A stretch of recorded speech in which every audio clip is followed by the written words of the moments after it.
Muy buenas noches, ¿cómo están? Bienvenidos a esta sesión especial y solemne que tenemos el día de hoy. Soy Maurice Fraissinet, presidente de la Asociación Internacional de Ciberseguridad, y el día de hoy tenemos un evento espectacular. Vamos a hablar sobre un caso de éxito que tiene nuestro hermano país de Chile, la Ley Marco de Ciberseguridad, que se inauguró hace unos meses atrás, y tenemos de invitado al senador Kenneth Pugh Olavarria, quien ha sido justamente el autor, el que ha llevado adelante este proyecto hasta que ya se ha viabilizado en Chile. Permítame presentar primero al senador Kenneth Pugh. El senador es actual senador de la República de Chile por la región de Valparaíso, vicealmirante en retiro de la Armada de Chile, en donde sirvió por 35 años. Es ingeniero naval electrónico, magíster en ciencias navales y marítimas, con mención en estrategia. En su periodo parlamentario desde el 2018, ha sido un incansable impulsor del desarrollo de la ciberseguridad y la digitalización en Chile, y presidió las Comisiones Unidas de Defensa Nacional y Seguridad Pública que tramitaron la actual Ley Marco sobre Ciberseguridad e Infraestructura Crítica de la Información, número 21663, publicada en este país en abril del presente año. Senador, muy buenas noches y bienvenido. Muchas gracias, Maurice. Un gran saludo a todos a la distancia. El ciberespacio nos conecta, nos comunica, pero tenemos que cuidarlo, protegerlo. Así que les agradezco la invitación y quedo a disposición. Tenemos efectivamente un caso para comentar. Es bueno compartir, ver las cosas que pudimos hacer bien y lo que no pudimos hacer para poder ayudar también a todos los que lo requieran. Gracias, Maurice. Quedo a disposición y atento a lo que quieras consultar. Así es, muchas gracias. Quiero empezar haciendo un preámbulo latinoamericano. En la región, nosotros tenemos diferentes conceptos de cómo se abordan el tema de la seguridad de la información, la ciberseguridad, y por ejemplo, en el caso especial de Perú y Colombia le llaman seguridad digital, ¿no? Cada país ha hecho su propia interpretación normativa. De hecho, también en el concepto de ciberdefensa, que usted también debe manejar muy bien, vemos pues que el concepto de ciberdefensa en Latinoamérica, sobre todo en países como Colombia, Perú y Chile, se ha dado para el tema militar, ¿no? Sin embargo, países como de repente Estados Unidos o países como de repente Israel, la ciberdefensa y la ciberseguridad son como que sinónimos, ¿no? No lo actúan al sector defensa. Entonces, es interesante porque hay una serie de connotaciones diferentes en cada país. Pero quizás, senador, podríamos empezar de repente que usted nos ilustre cómo trabaja ahí el poder legislativo en Chile, para que todos los que nos están viendo de diferentes países aquí en la región puedan entender cómo funciona el Congreso en Chile, senador. Perfecto, muchas gracias, Maurice. Primero, un comentario respecto a lo que señala de los nombres. Sí. Efectivamente, hay que definir para no discutir. Y cuando uno define bien qué quiere señalar con un término, da lo mismo el término que ocupe. Seguridad digital, ciberseguridad o confianza digital. Mira, hoy en día las personas, la palabra ciberseguridad las asusta, pero cuando tú dices, oiga, mire, si queremos crear un sistema de confianza digital para confiar en unos a otros, que estas bueno, la gente entiende mucho más así. Entonces ahí viene el ¿Verdad? desafío que tenemos que lograr todos los que comunican y especialmente los parlamentarios, no hablar en difícil, no usar palabras que algunos las interpretan de una manera u otra. En el caso de la ciberdefensa, lo mismo. La defensa del ciberespacio no lo puede hacer ni siquiera un actor estatal solo, ni un Estado solo. Es una alianza público-privada muy grande. Y si Ujú. uno y fuera un paso más, uno iba a hablar de la ciberresiliencia usando el modelo Mitre, por ejemplo, tú tienes cuatro etapas, estar, igual yo siempre coloco el ejemplo con los boxeadores, tú te estás entrenando con sparring para ver el entrar al ring y te entrena, eso es el pentesting, los red team, muchas fórmulas, ejercicio, después estás todos los días combatiendo. Y tienes que resistir, resistir, resistir, resistir, y te pegan por todos lados. Bueno, si te caes, te tienes que recuperar, igual que el boxeador, y ahí estamos hablando Rambo, Rambo entrenó, está la pelea, se cae. Bueno, todos nos podemos caer. El tema es cómo nos levantamos. Y finalmente el cuatro, evolucionar. ¿Cómo evolucionamos para que esto sea dinámico? Entonces, si uno simplifica y no se confunde con las palabras o quienes tienen o no competencia, lo más importante es decir, miren, en ciberseguridad no se compite, se colabora, todos tienen que estar. Y Correcto. ojalá esta alianza público-privada se integre también para generar este ambiente dinámico. Habiendo dicho eso, en el Senado nosotros tenemos iniciativas que son propias de mociones parlamentarias que podemos hacer. No podemos cambiar la estructura del Estado ni podemos usar tributos del Estado. Entonces tenemos limitaciones.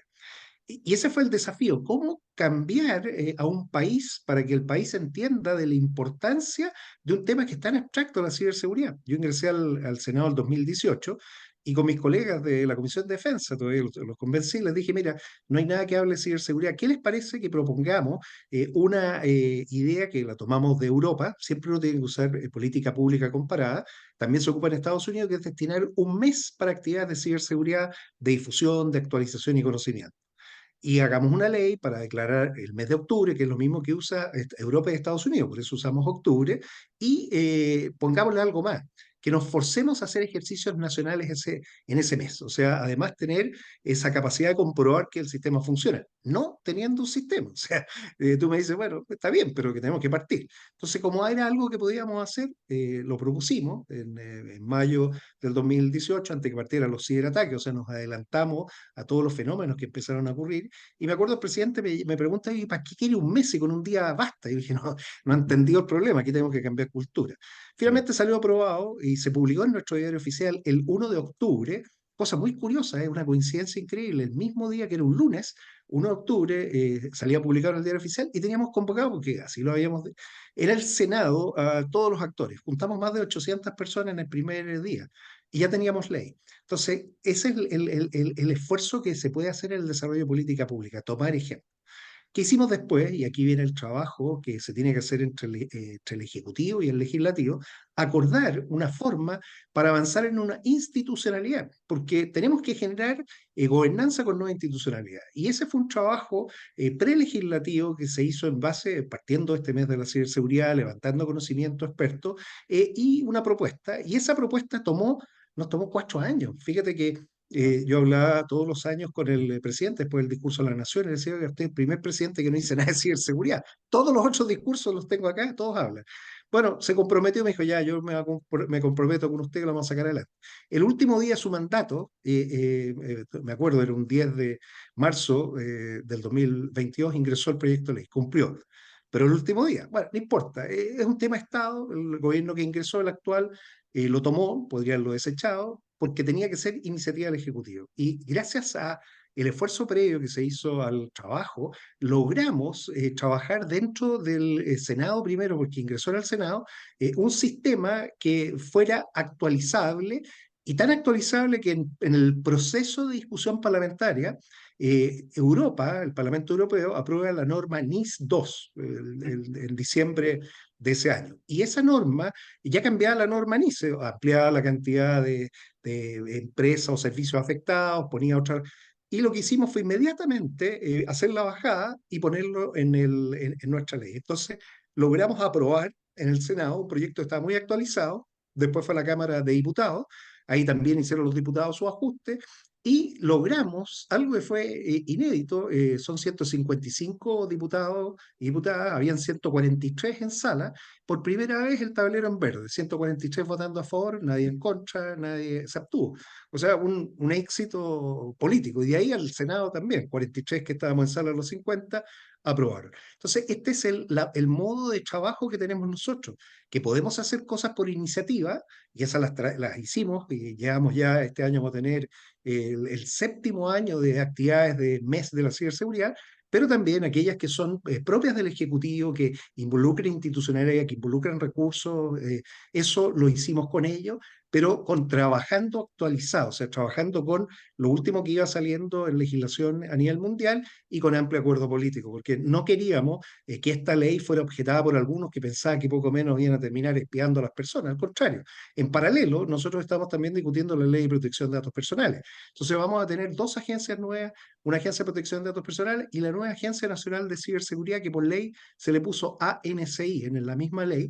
Y eso suena como ANSI, ANSI, Agencia Nacional de Sí. Ciberseguridad. Pero quisimos así para que no fuera ANC. ¿Y por qué ANSI?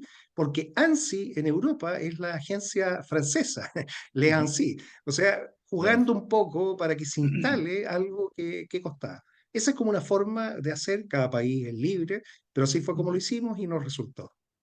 Y la intención, ya que ha nombrado a la Agencia Nacional de Ciberseguridad, entiendo, sería un poco despolitizar el tema, porque ¿qué pasa en Latinoamérica, no? Si vemos la ciberseguridad está como que de turno con los presidentes que vienen, hay gente que está dirigiendo el Centro Nacional y de pronto después salen y entran otros y como que se vuelve a cero. Una agencia creo que lo que hace es empoderar el tema de la ciberseguridad y hacer que esto sea ya corrido, ¿no? Un proyecto para ustedes. Exactamente, mira, un acuerdo político importante fue de qué elemento de nuestra legislación íbamos a usar para contratar personas. Nosotros tenemos en el Estado lo que se llama el estatuto administrativo, que tú tienes que presentar una serie de papeles y cursos y te van a pagar probablemente muy poco cuando entres y después de muchísimos años te van a pagar un poco más. Ese es el estatuto administrativo. El código del trabajo, el que usan las empresas privadas, en donde si tú eres bueno, tienes competencia, te van a contratar inmediatamente y te van a pagar lo que sea necesario pagar. Fíjate que llegamos al acuerdo político para darle forma a esta nueva agencia como un híbrido. Tiene lo mejor del estatuto administrativo, que es la responsabilidad funcionaria, la mantención del secreto, pero tiene todas las libertades del Código del Trabajo para poder recibir una persona que aprendió por YouTube, pero es el más capaz, o sea, nunca lo podría contratar el Estado, pero sí lo puede contratar la agencia, y además le puede pagar lo suficiente para que no se vaya al primer mes, porque hay una demanda de profesionales gigantesca.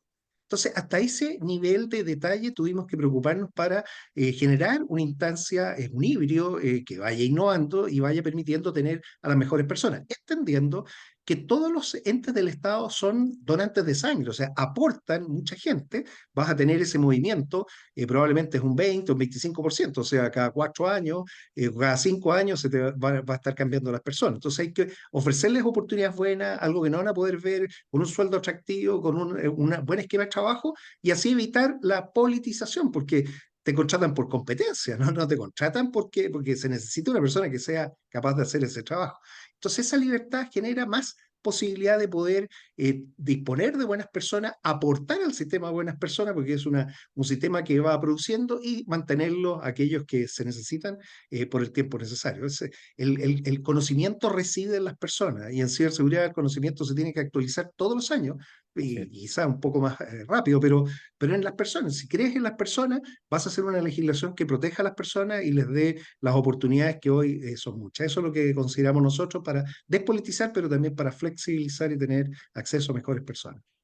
Senador, y en el marco de desarrollo de esta ley marco de ciberseguridad, me imagino que uno de los desafíos más importantes fue conversar con los actores relevantes, ¿no? Por ejemplo, la parte del sector defensa, sector militar, porque el ciberespacio obviamente es un componente importante a proteger, el componente del cibercrimen con la policía, la parte de fiscalía, el componente de la academia, porque es la que provee los profesionales que necesitamos y el sector público y, por supuesto, todo lo que se llaman las infraestructuras críticas.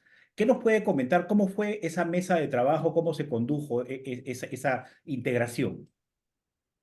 Bueno, aquí el proceso, tal como les expliqué, fue largo antes de la preparación por parte de la ley.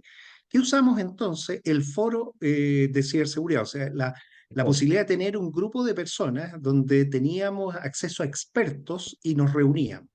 Hicimos un trabajo con apoyo de la CEPAL al tercer año, con una senadora que era de oposición entonces, yo era gobierno, ahora quedamos al revés, ella de gobierno y yo soy de oposición, porque este es un tema de Estado transversal.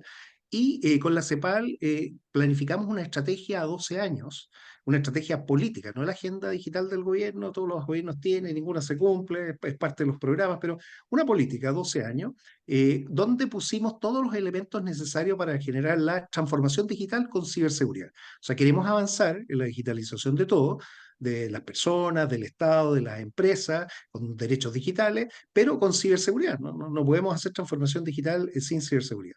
Y esa estrategia le llamamos Chile Digital 2035, y ahí usamos un modelo, porque si tú construyes en el aire es muy difícil. Y el modelo que usamos es el mismo que usa la OEA para medirnos. Es el modelo de madurez de capacidad de ciberseguridad de naciones, el CMM, del Centro Global de Oxford, de la Universidad de Oxford.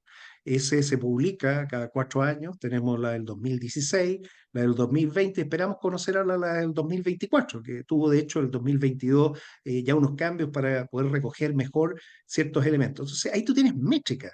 porque te ayudan en una estrategia a largo plazo a tener métrica. Y se formaron todos estos grupos, los que tú señalas, y tuvimos acceso al mundo académico, a la industria, a las policías, a las Fuerzas Armadas, y estuvimos conversando, generando conocimiento, porque después cuando se discutió la ley, ya las personas sabían, se conocían, que es primero, o sea, tú tienes que tener personas que se conozcan y que conozcan, que sepan de lo que se está hablando. ¿Sí? Logras los dos elementos, o sea, que confíen unos con otros porque se conocen y además son competentes porque la materia ya la han trabajado, se hace mucho más fácil. Nosotros pudimos tramitar esta ley en un año y un poquito más, o sea, se demoran en Chile mucho ciertas leyes, tienen muchos problemas. Nosotros partimos mucho después que la ley de datos y ya salimos con la ley antes de datos, o sea, fuimos capaces de crear conocimiento y generar las instancias de diálogo necesarias. Esto nos permitió establecer en octubre del año pasado y dejarlo ya instalado el Foro Nacional de Ciberseguridad. Y esto siguiendo el ejemplo español, el Instituto de Ciberseguridad Español organiza todos los años el Foro Nacional de Ciberseguridad Español y ahí tomamos la idea, porque ahí tú ves, llegan todos, llegan los científicos, los académicos, los industriales, las policías, las Fuerzas Armadas, están todos. O sea, es una instancia de diálogo permanente. Nosotros hemos hecho, por lo pronto, instancias físicas, presenciales, 3 veces al año, siempre en abril para partir, decir qué queremos hacer, en julio, que vamos a tener ahora el 8 el cómo vamos, y en octubre, que inauguramos el mes, cerramos y vimos qué hicimos más o menos y se reconoce, hay que reconocer a aquellas personas que se han destacado. Y con eso vas generando una cultura que se va adaptando a los cambios y vas generando algo perpetuo. O sea, si tú no marcas el calendario con actividades permanentes, recurrentes, perpetuas, esto se disuelve y se deshace. Eso lo dejamos ya en la ley. La ley Marco de Ciberseguridad tiene en las atribuciones de la Agencia de Ciberseguridad que dirigir esa ley 21.113, que es el mes de la ciberseguridad. Y con eso tú logras ya tener una institucionalidad que se hace cargo y no depende de las personas que se hayan comprometido en su momento, Mauricio. Perfecto. Hace unos meses atrás tuvimos dos incidencias muy grandes en la región con dos proveedores ISP, uno de Colombia y uno de Chile específicamente, que obviamente dejaron a muchas organizaciones, bueno, no solo de Chile, también de otros países, pero específicamente hablemos de lo que pasó en Chile, sin servicio, instituciones públicas sobre todo. Y esto nos lleva a hablar de un concepto que es importante, ¿no? La ciberseguridad, ahora le acotamos la cadena de suministro, es decir, el principio a fin de la ciberseguridad. ¿Cómo cree usted que debemos abordar este tema de la cadena de suministro como tema de país? Ese es un temazo y esto incluso trasciende al país. El caso IFX de Colombia nos afectó a nosotros, pero Sí. también nos dimos cuenta que estábamos conectados. Y el caso de GT de Chile también afectó a otros clientes de otros lados. ¿Qué es lo que estamos haciendo entonces como parte del levantamiento de información? Todas las dependencias e interdependencias. Tú tienes que tener eso relativamente vinculado y visible y saber qué efectos pueden producir tanto sobre la infraestructura digital como física. Encontramos en estos análisis algo que en Chile, no sé cómo será en los otros países, le hemos puesto nosotros el cablazo. En Chile el portonazo es cuando te asaltan en el portón y te roban el vehículo. El Ujú. cablazo es cuando te cortan los cables buscando cobre, pero hoy, bueno, Ah, buscan fibra óptica. Y te dejan sin, o sea, te hicieron el ciberataque más poderoso porque no hay conexión, o sea, ninguna posibilidad, no hay denegación de servicio, nada. Y eso nos dimos cuenta que empieza a ocurrir muchas veces, se graban los servicios, obviamente la red se logra y enfrenta el problema, pero a escala mayor también. Entonces, aquí viene el desafío, ¿cómo hay que hacerlo? Y la forma que creemos es el levantar estas dependencias e interdependencias y verificar, y no esperar a que alguien sea atacado para ver, bueno, a quiénes afectó. Supimos, por ejemplo, que habían 78 comunas nuestras conectadas a un proveedor porque fueron los 78 servicios que se cayeron, porque como cada uno contrataba de forma independiente, no había visibilidad de eso. Entonces, lo primero hay que tener visibilidad. Y ahí hay que tener normas, especialmente en lo que son compras públicas de productos o servicios que están comprando a quién, y ver también quiénes son los que, esos proveedores que algunas veces son intermediarios, como tú muy bien señalas, de quién dependen. Esto pasa en los sistemas eléctricos, que es lo que tenemos bien levantado, donde tú tienes la generación, la transmisión y la distribución. Si algo se te cae, bueno, las dependencias y las interdependencias. Lo mismo pasa en el mundo digital. Hay que levantarlo bien, cosa que si se llega a producir, no sepa inmediatamente qué va a pasar. Y uno puede hacer simulaciones y ver cuáles son, y tratar de mitigar el riesgo, porque una vez que tú lo levantas y lo sensibiliza, le hacen el análisis de sensibilidad, puede entender, mire, ¿sabe qué más? Usted tiene que contratar a otro distinto, usted se tiene que ir por otro lado, de tal manera robustecer, o sea, cómo buscar la resiliencia en base a una planificación, porque al tener visible el riesgo lo puedes mitigar. Esa es la forma en que estamos viendo, y eso es propio de la nueva agencia de ciberseguridad, o sea, ellos van a tener esa tarea y para eso van a definir diferentes actores con diferentes niveles de exigencia. Estamos partiendo, por lo pronto es conceptual, hay países que ya lo tienen esto armado, pero si uno dijera cuál es la fórmula, esa. Y no solo ver el país, o sea, ver la dependencia también que uno tiene de otros países, porque estamos todos conectados. O sea, la fibra óptica submarina conecta continentes y uno no sabe realmente dónde está el servidor que está prestando el servicio y si eso se va a poder mantener o no. De ahí vienen otros temas después de independencia digital, soberanía digital, que Sí. lo podemos discutir, pero para partir, saber qué tenemos, de quién dependemos y qué pasa en cada una de las situaciones y qué podemos hacer para mitigar esos riesgos. Sí, muy importante. Por eso hay que tener mapeada cómo es la cadena de suministro, efectivamente. Senador, un tema importante y que los países lo están abordando de manera diferente es el tema de la inteligencia artificial. Por ejemplo, vemos a Europa poniendo leyes un poquito más restrictivas, más cuidado, no nos mandemos de hecho con todo lo que está viniendo de inteligencia artificial, tal es así que inteligencias como Copilot de Microsoft no tienen entrada en la Comunidad Europea justamente por este enfoque. Por otro lado, países como Perú de repente y otros países de la región más bien están alentando la inteligencia artificial, pero con una ley muy débil de repente, no muy específica todavía. Entonces, pero la inteligencia artificial nos trae retos significativos, obviamente aportes, nadie dice que no, pero también puede crear ataques y lo hemos visto en la práctica, puede crear un malware, puede sacar información relevante. En ese aspecto, ¿cuál cree que se debería ser el enfoque legislativo que podríamos ir dándole en los próximos años a la inteligencia artificial? ¿Por qué se inclina usted? ¿Por ser más controlista? ¿Por ser más abierto? ¿Por ser más académico? ¿Qué enfoque le daría? Este dilema lo tuvimos el año pasado cuando yo soy miembro de la Comisión Mixta Permanente del Congreso chileno, el Senado y la Cámara de Diputados con el Parlamento Europeo. Somos 5 senadores, 10 diputados, 15 total y 15 europarlamentarios. Y estuvimos viendo este tema en las reuniones y decidimos, no podíamos sacar una ley tan rápido como la tenían ellos, pero el día que ellos ingresaron la ley el año pasado, nosotros ingresamos un proyecto de ley que es muy simple y sencillo. De hecho, lo fui a exponer a Bruselas en diciembre del año pasado y los dejó pensando. Y básicamente te voy a contar el concepto primero para después caer en el proyecto de ley.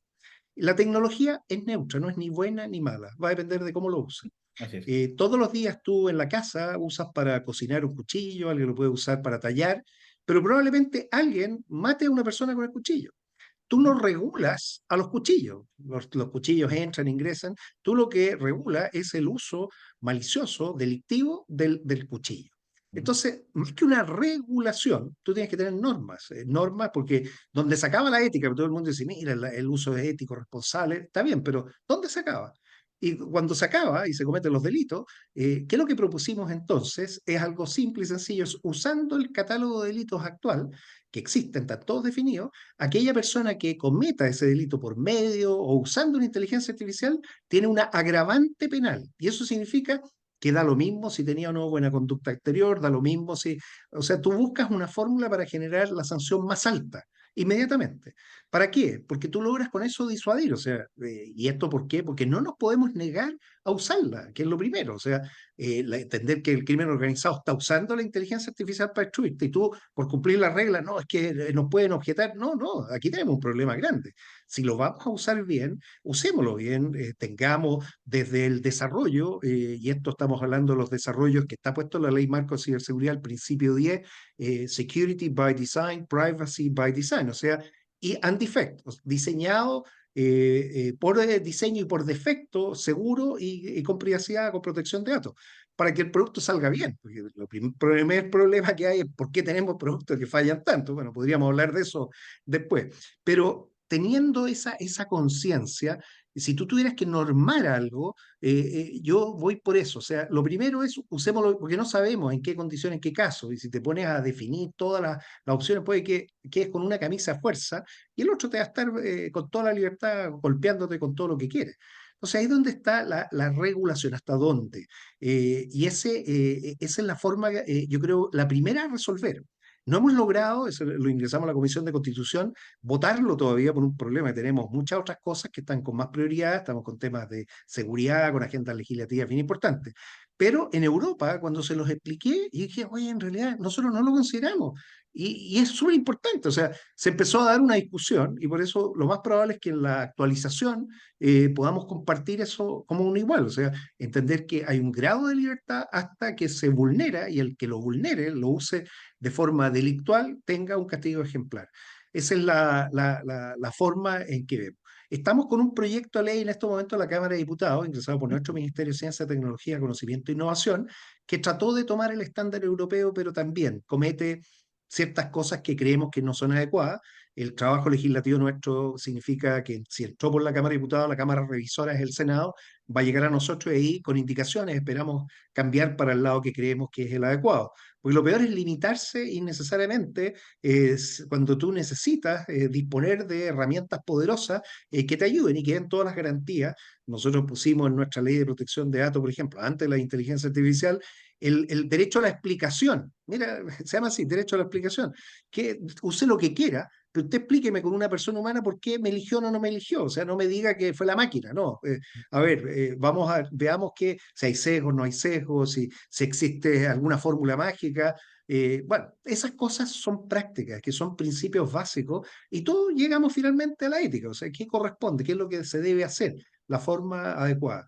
Y eso lo llevas tú a legislación. Las legislaciones que tienen buenos principios y que tienen estos modelos que yo te explicaba, que tú das un grado de libertad, pero tú te vas al otro lado, o sea, al uso delictual, bueno, ahí hay mucho mejor, porque tú separas los buenos de los malos, pues si no, los buenos quedan con todas las restricciones y los malos están usando todo a favor.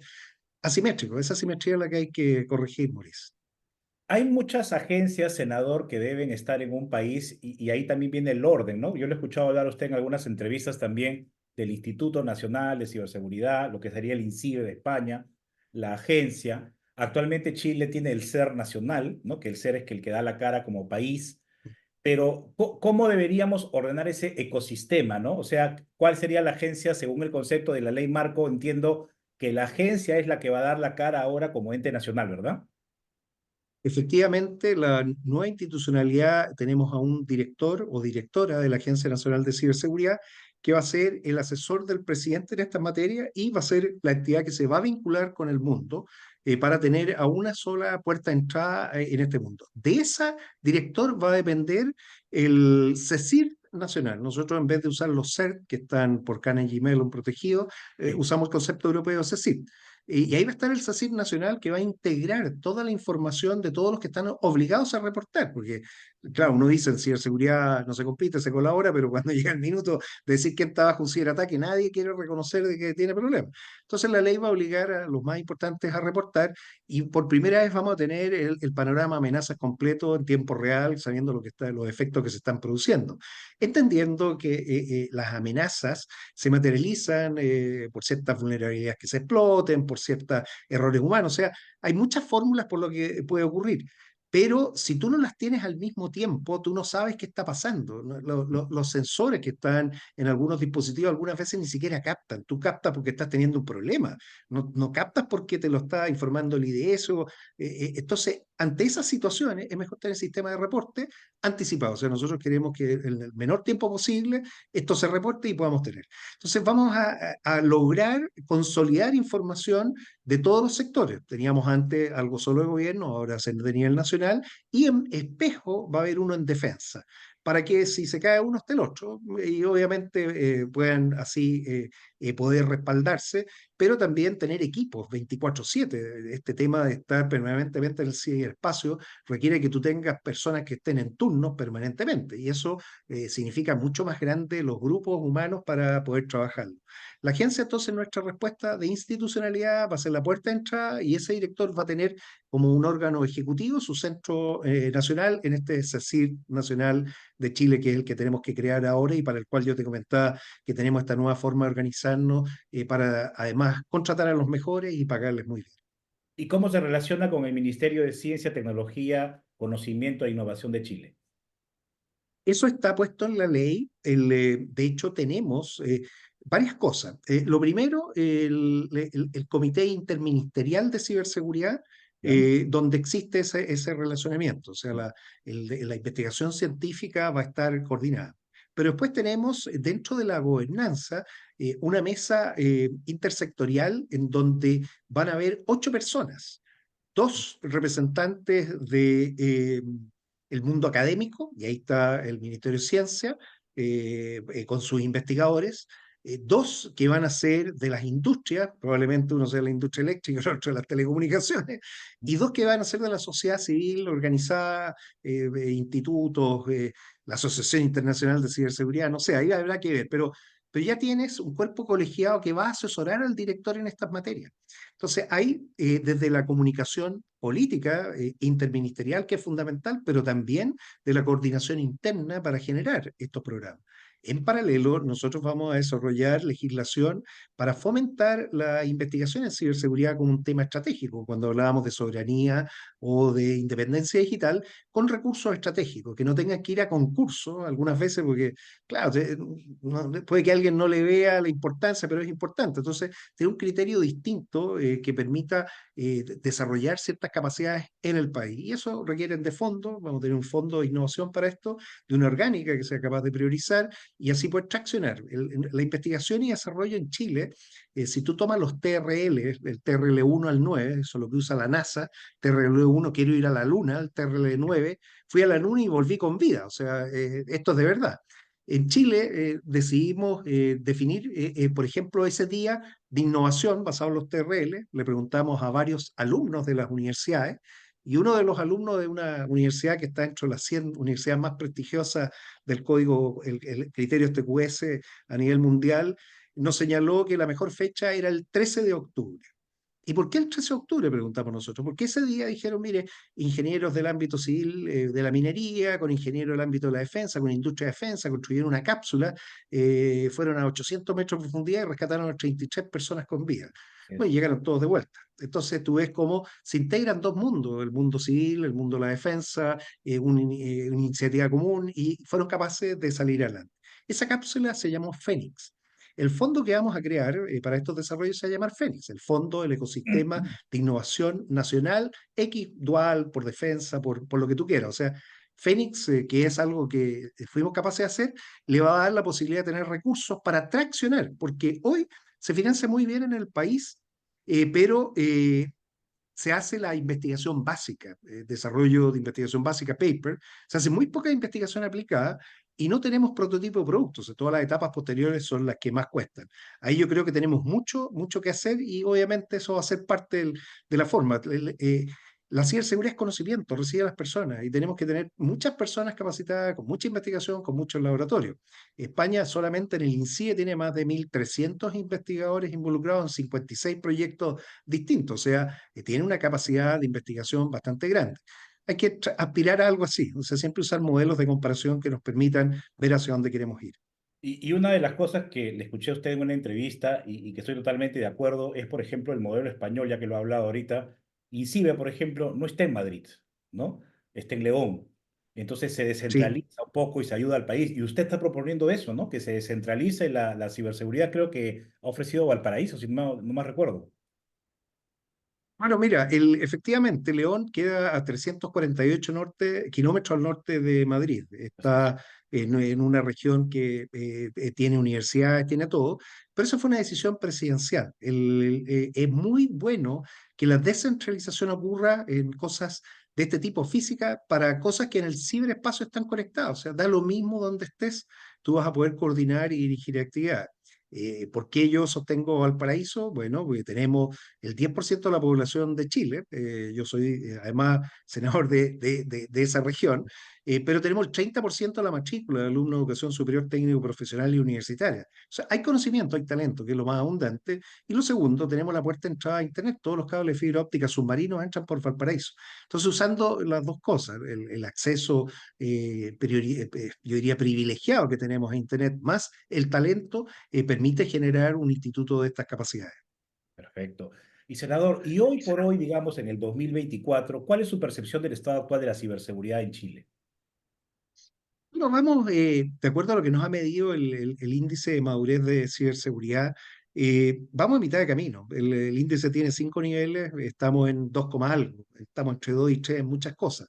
Entendiendo que estamos a mitad de camino, yo puedo decir, veo el vaso medio lleno, algunos podrían decir que está medio vacío. Ujú. Y la apuesta está en nueva institucionalidad. Me gustan mucho los comentarios que se van haciendo en línea. Hay uno que señala, oye, es muy loable lo que se habla, pero esto podría ser otra fundación que se esté llevando los dineros. Bueno, eso es lo que no queremos. Si Claro. tenemos que crear algo nuevo que no tenemos, tenemos que apostar a crearlo bien, con los mecanismos de control, que es lo fundamental, con la elección de las personas y con los resultados. Entonces yo hablo en política pública de más data y menos guata. Y eso significa tener sistemas de control más precisos. Entonces yo espero demostrar con resultados. O sea, mire, yo entré en política para esto, para hacer política pública de verdad, de primer nivel, y sacar a los países de lo que están. O sea, si nos quedamos con las organizaciones tradicionales, va a tener los mismos resultados siempre. El solo hecho que queramos innovar con una organización que tiene mucho más flexibilidad para contratar personas, pero también va a tener todos los controles digitales, porque nos vamos a permitir que Mm. se hagan cosas con papel o con planillas de cálculo o procesadores de texto que cualquiera cambia, borra, hace lo que quiere. Si tú entras a sistemas transaccionales con confianza digital, estamos hablando interoperabilidad, eso es certeza jurídica de los actos digitales del Estado, de las personas naturales y jurídicas, las empresas y las personas, y también de los dispositivos conectados IoT. ¿Con qué cosa? Con trazabilidad, tú sabes quién, cuándo ingresó al sistema, e integridad, los datos no se pueden cambiar. O sea, con esos principios tú partes construyendo algo que les va a costar mucho a los que vienen con malas prácticas a hacer cosas que no corresponden. Entonces, no solo hay que tener las ideas, sino que también hay que hacer las bajadas.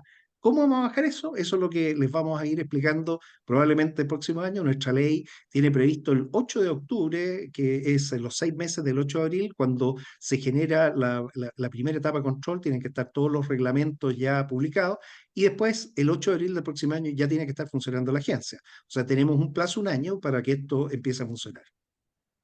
Senador, hablemos sobre neuroderechos, que es un tema importante, ¿no? Porque los neuroderechos proponen justamente reconocer los nuevos derechos humanos con la libertad cognitiva, la parte de privacidad mental, la integridad mental, la continuidad psicológica. De hecho, hemos tenido un evento acá, le contaré, de psicología digital hace poco con integrantes del panel de México y también el tema de igualdad de acceso a la mejora mental. Entonces, en este concepto de los neuroderechos, ¿cómo podemos relacionarlo, fíjese, con el tema de la ciberseguridad y con lo que acaba de decir, con la confianza digital?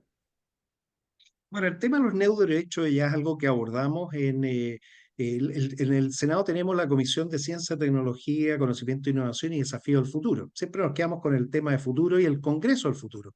En el mes de enero yo los invito, vengan a Santiago. El Congreso del Futuro es el Congreso de Ciencia, uno de los más importantes del mundo, gratuito, que tiene acceso a todos los premios Nobel y a gente. En uno de ellos tuvimos al profesor Yuste, que vino a explicar este tema de incipiente todavía de los nuevos derechos que se tenían que tener por la evolución digital. Y básicamente era la conexión del cerebro con una inteligencia artificial, lo que parecía ciencia ficción. Esto se vio en San Pedro Atacama, en el norte. De ahí bajó a la comisión. Y esta comisión tiene capacidades de proponer proyectos. Y se propuso un proyecto de reforma constitucional para proteger a las personas en sus derechos, en sus neuroderechos. Y esto es bien revolucionario porque causó en su momento bastante impacto. O sea, mire, Chile está, por supuesto, porque queremos proteger a las personas. La última reforma que hicimos a la Constitución de protección en el mundo digital fue el 2018, cuando en el mismo artículo donde se protege la vida, el artículo 19, se protege los datos personales. Entonces le damos la misma connotación. O sea, tan importante como proteger la vida es proteger los datos personales, porque eso, ese es el alma de las personas, su vida, todo. O sea, si la persona no tiene el derecho sobre sus datos, tenemos un problema. Y lo que se hizo después fue una extensión de lo mismo. Es decir, mire, esos datos personales no solo pueden estar guardados en un computador, computador, en un servidor o en la nube, pueden estar guardando su cerebro, porque ahí es donde reside finalmente. Es decir, y esa interfaz ya hay, Neurolink es una realidad, muchas cosas están empezando a ocurrir, hay personas que funcionan con implantes permanentemente, pero es con su consentimiento y con su protección. O sea, eso es lo que tenemos que resguardar, que el consentimiento de las personas siempre exista y que se resguarde los derechos de la persona, porque la apropiación indebida de ellos no es lo que corresponde. Esa fue la forma en que lo enfrentamos, en lo que estamos, y tenemos que hacer ahora, yo diría, más adecuaciones a lo que tenemos. Todo lo que viene por delante es entender que estamos inmersos en algo donde lo físico y digital convergen, no son separables, y tenemos que tener lo mismo que se cumple en el mundo físico, en este mundo ciber. Por eso se habla del ciberespacio, entendiendo esta relación ya virtuosa que existe y no separable entre los seres humanos, la tecnología digital, la inteligencia artificial, la computación cuántica y todo lo que venga. Una de las cosas que me gustó mucho cuando estuve en Colombia, en ese tiempo vi a la ministra trabajar con chicos de colegio ciberseguridad, con chicos de colegio, la parte de Big Data, la parte de Python. Y el Ministerio de Ciencia y Tecnología de Colombia tiene ese tipo de programas y creo que Latinoamérica debe empezar también a ver eso, ¿no? La importancia desde el colegio captar a la persona para que use bien la red social, para que maneje bien su privacidad. ¿Cómo usted está elaborando eso, senador, en el contexto para alentar esto desde la academia y desde el colegio incluso, ¿no? Bueno, lo que hemos hablado en Chile es un término que hemos definido que se llama ciberhigiene. Eh, las niñas y los niños de edad temprana aprenden en sus casas y también lo refuerzan en los colegios, las escuelas donde van, sus hábitos de higiene, por ejemplo, dental. Les Ujú. enseñan que después de comer alimentos tienen que lavarse los dientes. Pero antes de sentarse tienen que lavarse las manos para evitar los contagios con los virus. Y eso se aprende a edad temprana. Lo mismo, las brigadas escolares enseñan a cruzar en la esquina con el semáforo en verde para poder todo eso que son hábitos que uno empieza a repetir, cuando uno repite hábitos, genera finalmente, es virtud, eso es virtuoso. Si partimos a edad temprana, lo vamos a lograr, porque después ya es muy difícil. El manejo de las claves, varios elementos que son propios, o sea, el entender dónde estoy, en qué estoy navegando, con quién estoy conversando. Eh, yo me acuerdo, siempre lo digo, hago el paralelo, mi madre me enseñó que cuando salía de la casa, cerrara la puerta, cerrara la ventana, no hablara con extraños, y si encontraba un dulce en el suelo, no me lo comiera. Bueno, hoy dejamos los puertos de los computadores abiertos, las ventanas de las sesiones abiertas, conversamos con extraños en las redes sociales, no sabemos quiénes son, y si encuentro un pendrive, un dulcecito, lo voy a tratar de ver qué tiene y me voy a contaminar. O sea, toda la práctica que tú tienes habitual, tienes que llevarla al mundo sigue. Hoy decimos también que las niñas y los niños son nativos digitales. Bueno, Sí. yo digo, en realidad son huérfanos digitales porque no tienen ni padre ni madre digital que los lleve en esta transición. ¿Qué ha pasado entonces? Y esto es bien delicado. Las plataformas, solamente hablemos en redes sociales, tienen por un acuerdo internacional, autorizan los accesos a niños y niñas de 13 años. 13 años, y si es menor de 13, no puede ingresar a la plataforma. ¿Qué se vio en los primeros años? Que a los 12 años todas las niñas y los niños querían y se inventaban algo y se cambiaban un año de edad. Ingresaban. Bueno, ya, ok. Y muchos hasta favorecieron eso, o sea, entregaron dispositivos conectados a Internet a los 12 años, sabiendo que no podían conectarse a las plataformas, pero igual se conectaban. ¿Qué nos dice la UNICEF ahora? Que el ingreso de niñas y niños es a los 9 años. 9 años. O sea, 9 años ya están ingresando y están trampeando, falseando su identidad hasta los 13. O sea, les estamos enseñando a mentir, a evadir, a no, y ya un tema ético. O sea, si tú dices, mira, esto es para niños porque a los 13 años recién ya tienen la capacidad para, y no lo estamos cumpliendo, tenemos un problema grave. Y es un problema de formación que lo tenemos que discutir en los hogares, en la escuela. Hay muchas escuelas que han dicho, mire, ¿sabe qué más? El celular ayuda, pero mejor no a la hora de clase, y probablemente se use en el recreo o se use cuando usted se vaya a la casa, pero Entonces esas discusiones son las que tenemos que tener ahora para lograr que estos hábitos saludables se incorporen a la temprana. Y el término que hemos usado es ciberhigiene. Y ahí está el trabajo con los padres y los profesores. Cómo lograr esa alianza para que esto se vaya produciendo de forma natural y normal y no forzada, porque todos se ven forzados a entregarle dispositivos conectados a Internet a los 9 años. Por otro lado, se acelera. Fíjate que a los 16 años ya tú tienes expertos en ciberseguridad. experto porque a los 16 años, lapsus peso, con un joven en Oxford, fueron capaces de sustraer dinero de muchos lados. O sea, la carrera criminal puede partir muy temprano, porque tienen acceso a todo el conocimiento y no tienen que esperar a ser graduados ni en un instituto ni en una universidad.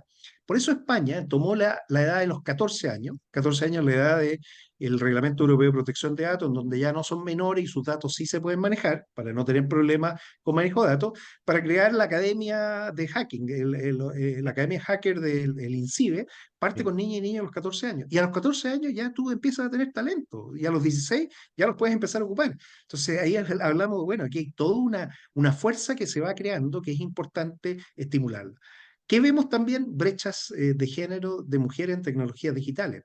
A la luna fuimos con programadoras mujeres. La primera programadora del mundo fue Mm. mujer, Lady Ada Byron.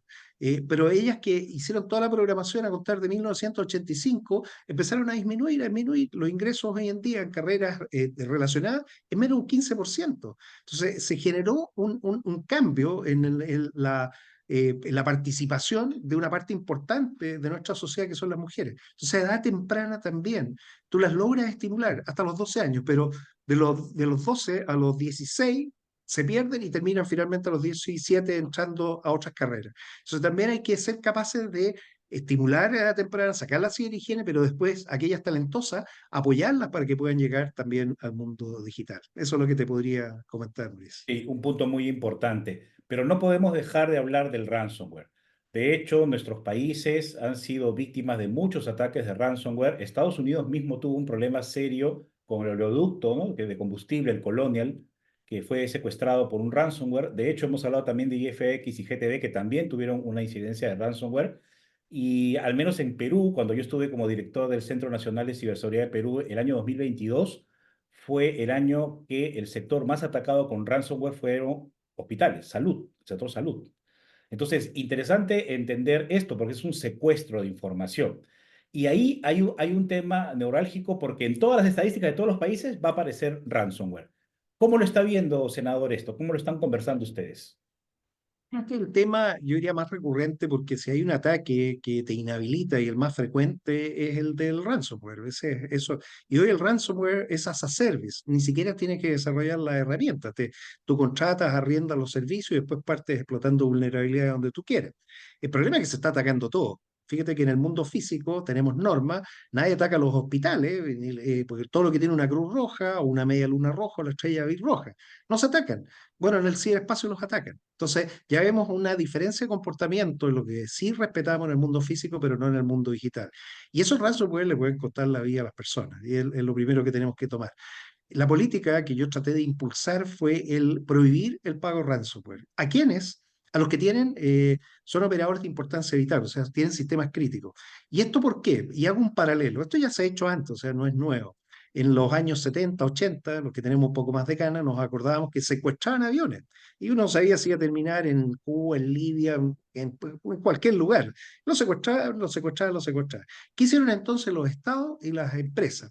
Empezaron a subir las normas de seguridad, empezaron a subir a tal nivel que hoy tú pasas por rayos X, tienes controles, te miran, te tienes que sacar los zapatos, el cinturón, bueno, y nadie secuestra un avión. Entonces, si tú logras subir las medidas de seguridad que hagan imposible, la gente va a decir, bueno, ¿sabe qué más? Ya, no, el ransomware no me sirve porque no me lo van a pagar. Lo mismo tenemos que lograr, tal como se hizo en el mundo de la aviación, en el mundo de la ciberseguridad. Pero si no hacemos esto, vamos a estar financiando el terrorismo cada vez que se pague por errores que son propios. O sea, cuando uno no fue capaz de tener la data respaldada, encriptada, tener sistemas que puedan partir, porque a la larga tú dices, ya, ok, me bloquearon, bien, se apaga eso y parte otro que va a estar listo y disponible porque soy resiliente. O sea, el negocio tiene que traer la variable resiliencia agregada para que en la gestión del riesgo sea parte del proceso y tú sepas que puedes sufrir un ataque ransomware, pero puedes salir rápidamente sin pagar y sin perder ni la información. Afecta la continuidad operacional, es cierto, pero se puede minimizar, Maurice. Hay un comentario interesante del Foro Económico Mundial, y lo cito, que dice, si el ciberdelito fuera un país, sería la tercera economía más grande del mundo después de Estados Unidos y China. ¿Qué reflexión le da Así eso? es.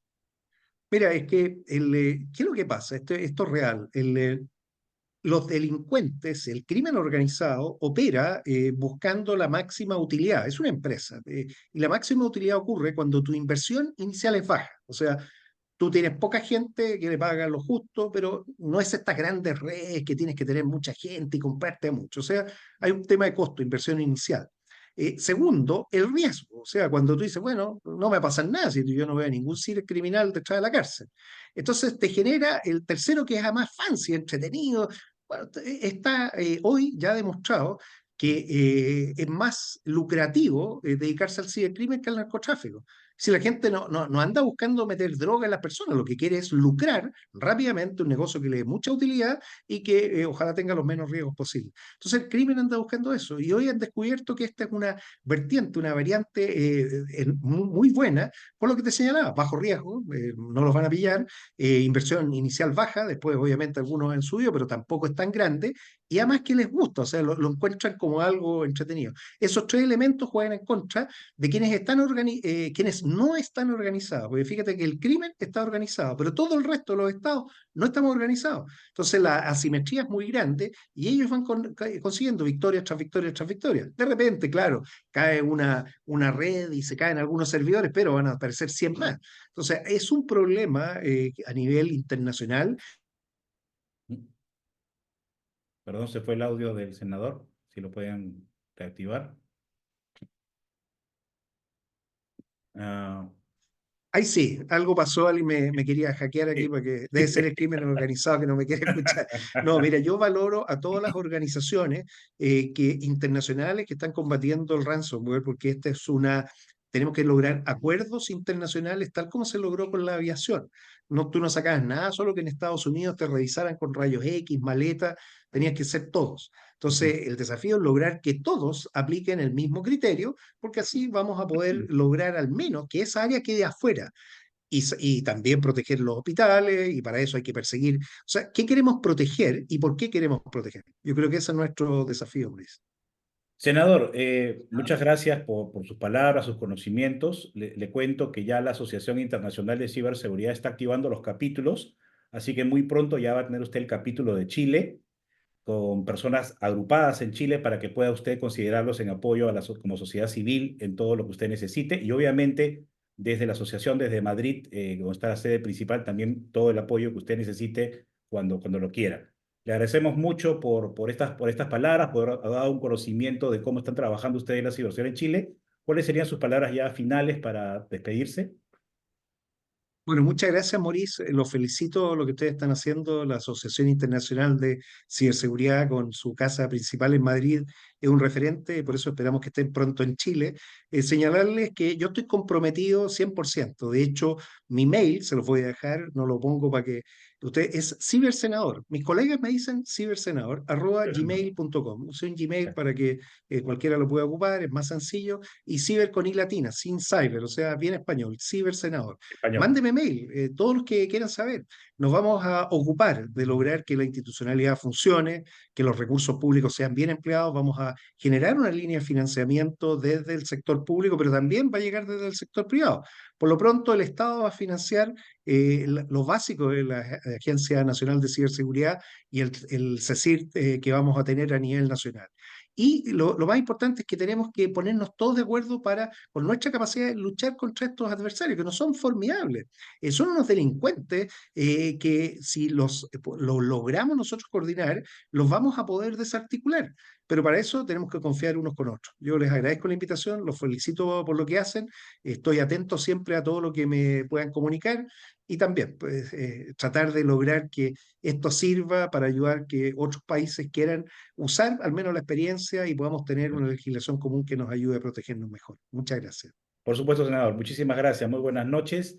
Y muchas gracias a las casi 180 personas que se han conectado el día de hoy desde distintos países, sobre todo los que se han conectado desde España, porque en España ya están en la 1 de la mañana, pero siempre hay fieles conectados con nosotros.